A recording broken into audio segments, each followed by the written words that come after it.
மானம் குறையும் இன்னு மாசு படியும் இன்னு வீணா கதை முடிஞ்சு போச்சு. ஈசான மூலையில லேசான பள்ளி சத்தம் மாமன் பேர சொல்லி பேசுது.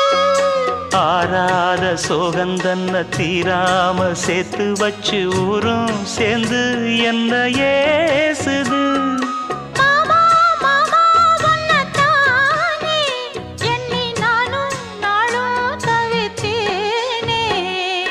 கூண்டுக்குள்ள என்ன வச்சு கூடி நின்ன ஊற விட்டு கூண்டுக்குள்ள போனதென்ன கோலக்கிளியே.